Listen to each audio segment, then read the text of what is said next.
This video is brought to you by Brilliant.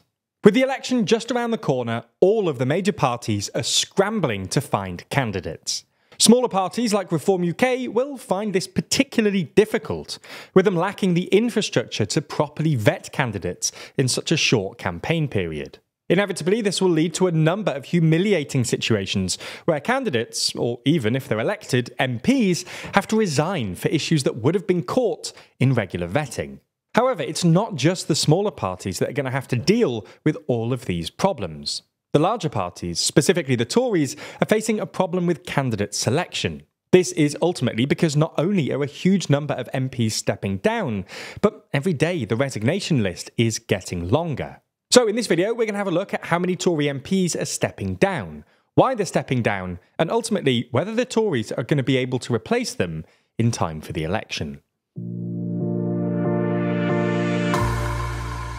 Before we start, if you haven't already, please consider subscribing and ringing the bell to stay in the loop and be notified when we release new videos.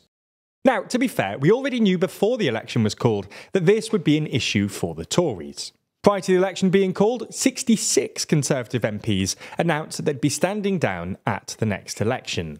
Given that, prior to the election, the Tories had 344 seats, this equates to roughly 20%, or 1 in 5 Tory MPs, stepping down at this election.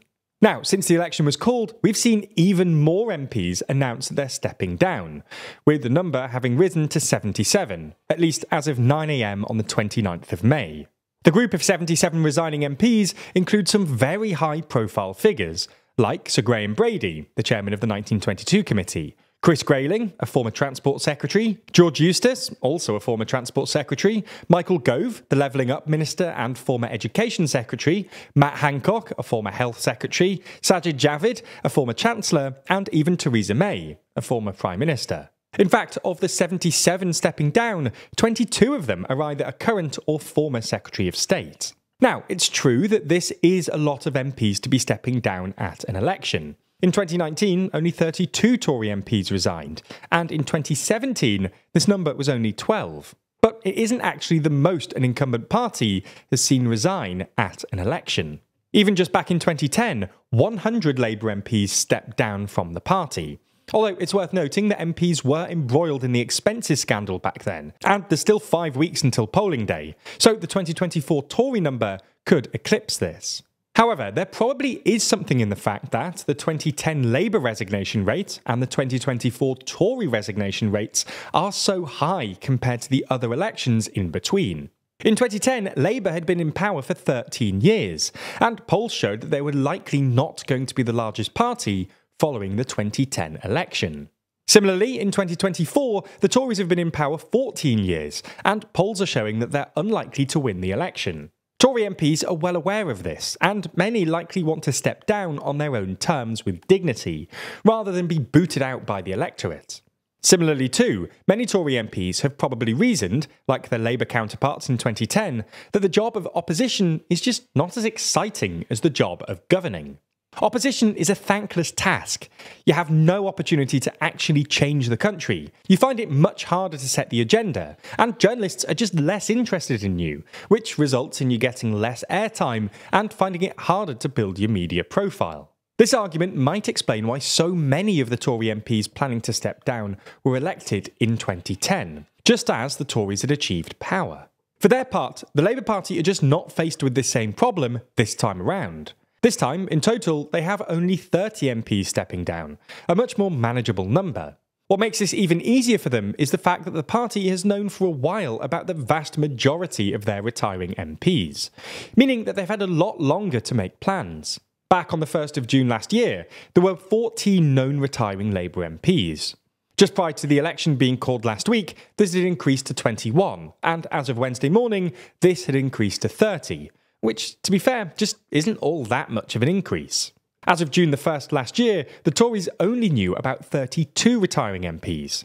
The fact that this skyrocketed to 66 by the time the election was called, and 77 as of Wednesday, shows just how much work the Tories are going to have to do. Specifically, they now need to find candidates to replace the outgoing ones, and this is going to be no small task.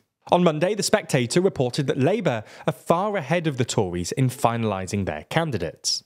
The deadline for this is Friday the 7th of June, and as of Monday, it was reported that the Tories had 160 vacancies yet to fill. This means that they had to find a candidate every 100 minutes over the subsequent 12 days. While this sounds like a daunting task, there are some signs that they'll be able to meet this target. The Spectator points out that many of the remaining constituencies are unwinnable, with many of them being in the Labour stronghold of Inner London. As a result, fewer candidates typically apply. These seats should be relatively easy for the party to find candidates for, and should not take them too long. The trickier task is for a handful of slightly more attractive seats, ones that appear more winnable, that have become available following the resignation of the Tory MP in the last couple of weeks. Some good examples of these kinds of seats are Joe Churchill's Bury St Edmunds seat, Andrea Leadsom's South Northamptonshire seat, and Michael Gove's Surrey Heath seat.